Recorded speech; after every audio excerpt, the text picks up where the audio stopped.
This is an interesting, you pointed out the billions of text messages that are sent.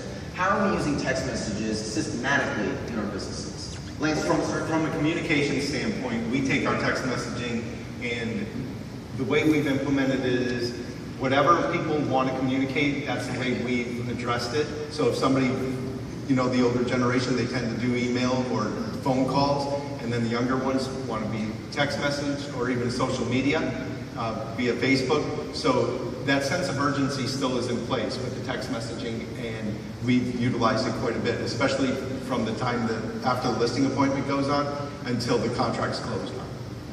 That's the primary time we would use it with a current client, but what you see on the screen is an event reminder. That's the other way we use it. This is a mass text that goes out before we have events.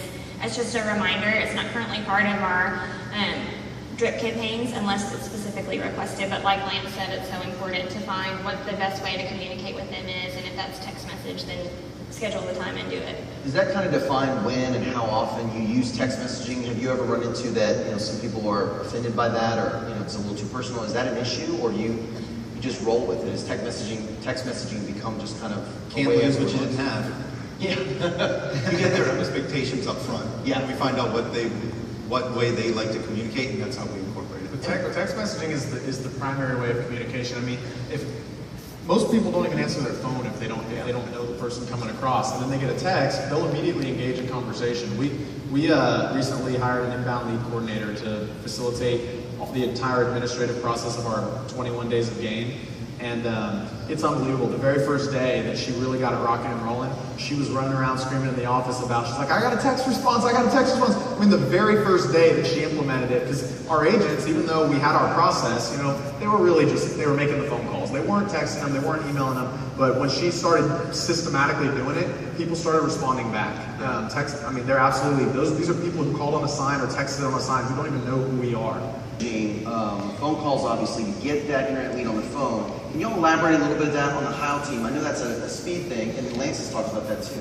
Yeah, so I mean, definitely for us and for Lance as well, we both have larger ISA teams. We have 4 full-time ISAs in our office, supported by 6 virtual assistant ISAs. So the phone, you know, going back to Mac FedEx Safari, you know, you can be an elephant hunter, you can be a lion hunter, we're zebra hunters. You know, the phone is our zebra, that's what we're focused on as an organization. All these other things that we're talking about up here are all supporting our phone-based prospecting efforts.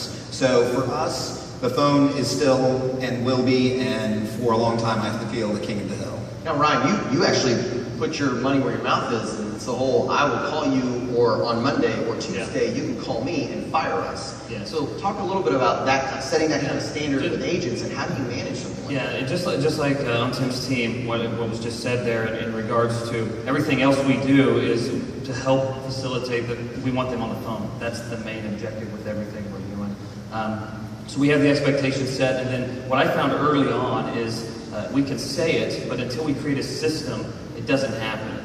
And so we use auto tasks through the CRM system that we use. We create auto tasks, and these auto tasks are phone calls. And so it's not by chance that this person pops up on the call list for the day. We know who everyone on our team has set to call today, if that got done or if it did not. So that's been important, is creating that system so that the phone calls are coming up every day in the database. And Tim alluded to this earlier, that you took the systems off your agents and on your admins, and I think you even said you make the agents come in the office to do those calls, so that happens systematically. Well, we actually don't even put them in their pipeline anymore. If they want to make the calls to get leads into their pipeline, they've got to come in and actually make the calls from, well, we have it in Mojo, and they're not allowed to transfer it into their pipeline until they get somebody on the phone. So now what it's set up is, if they're busy doing 5 deals a month or 6 deals a month and they don't have time to generate leads, that's fine. We'll have somebody else on the team who will do it. So we just kind of set it up to where they've got to come in and make that happen themselves, and it actually it's a win-win. It works really well. Yeah, systems is what I'm hearing in the theme on all of these things is you start small and then systematically scale up.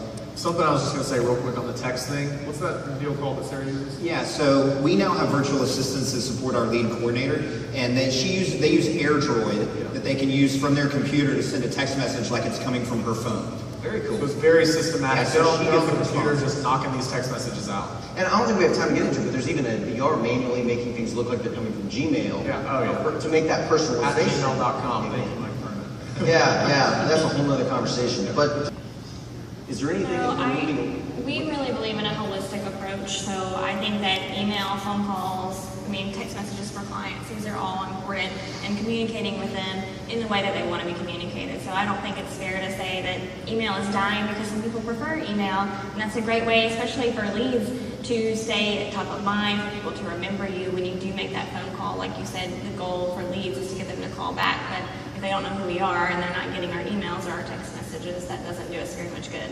Yeah. And I'd agree with that. It's moving away from a one-size-fits-all approach to marketing and communication, to segmenting and targeting your audience in different ways through different mediums, but all with the goal of having strong interactive communication that evokes a response. Yeah, and taking content and making it more engaging, a little surprising, hopefully, and offering that value that's authentic to you and your value proposition. I've heard that. So many different ways to communicate. The key is systems. You've got to create the system consistent. Yeah. Well, we're out of time, so let's thank our panelists for being with us and giving it.